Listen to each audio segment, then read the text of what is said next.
Morning, Stuart. hate to say this to you. Are we in for a sense of deja vu here? Let's not go that far, the deja vu, but what we can safely say at this point, there's a lot of unknown unknowns at this point, but we could safely say that the hopes for an early outcome to this election, and you mentioned the prospect of a landslide. There had been some talk about a Biden landslide early on in the night. That is off the cards. That's not happening. Basically, what we are seeing right now, and we keep saying bitterly contested battlegrounds, and it is the great quirk. Critics would say the travesty of U.S. elections, that it is coming down to an electoral college where all of our focus is on a set of battleground states, and the vast majority of states in the U.S., including the largest ones, such as California, New York, don't really matter. You vote there, doesn't really count, because you basically know they lean solidly towards one party. What we're seeing is a pattern, however, in all of these battlegrounds that Kate Devon was just talking about. And even if they haven't been called yet, even if they're too close to call, in the states that perhaps the Democrats have been hoping to flip, Florida, North Carolina, Georgia, haven't been called yet. But if they're too close to call, that shifts the maths, the calculus, if you will, of this entire battleground battle. And what does it do? It shifts it towards the west and towards the north, because then everyone's focus is going to be on Arizona, whose results will be coming later, and also to that blue wall, the blue wall that Donald Trump famously cracked back in 2016, and which really delivered him the victory, especially in more rural, white working class areas in Pennsylvania, Michigan, and Wisconsin. Biden still has many paths to victory. He still has many more paths to victory under the Electoral College system than Donald Trump does. However, the more states that he fails to get in that first batch, and they haven't been called yet, the Floridas, the North Carolinas, the Georgias, we're still looking at Ohio. No Republican has ever won the White House without carrying the state of Ohio.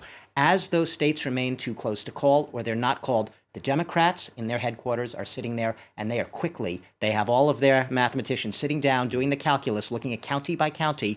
What do we have to do in Pennsylvania? What do we have to do in Michigan? What do we have to do in Wisconsin? What do we have to do in Arizona? Because it literally comes down to a handful of those states. Their options narrow to get to that 270.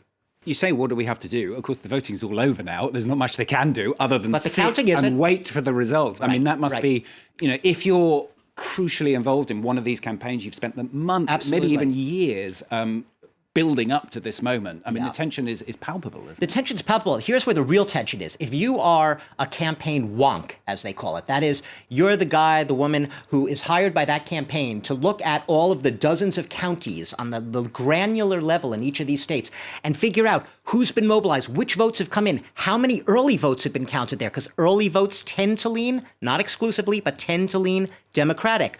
In-person election day votes tend to skew Republican. They're trying to do a lot of very complicated maths right there, Stuart. You're absolutely right. But the pattern we see, and all these states are very different demographically, by their makeup, by the size of their populations, their cities. One thing we're seeing in common across these states, they all resemble Swiss cheese to a certain extent. Whether you're looking at Ohio, whether you're looking at states that haven't been called yet, whether you're looking at North Carolina, Georgia, even Florida, the reason is you see little holes of blue, pockets of blue. Those are around the big cities and the suburbs. Joe Biden has been eroding Trump's base in the suburbs. This has been the big story of this election. Regardless of the outcome, Joe Biden has been overperforming relative to Hillary Clinton around big cities, no matter what state you look in. You look in Ohio, Toledo, Akron, Cincinnati, Columbus, you name it. Big cities, suburbs. You see blue, pockets of blue around those cities, and then vast swathes of red across those states. Florida being a case in point, haven't called Florida yet. If it were to go Trump, what do you have? Vast pockets of blue in the southeastern part of the state, where you have a lot of northeastern transplants, retirees, more liberal leaning, more Democratic leaning, big votes for the Democrats there, but vast swathes of the rest of the state, especially up in the so-called panhandle of Florida, which is like an entirely different state. It may as well be the deep south, whereas southeast Florida might more be like a New York City or a Vermont or a Massachusetts. So that's what you have to look at. That's the pattern we're seeing, that rural versus non-city, exurbs divide, and the cities and the suburbs. And that is across the board.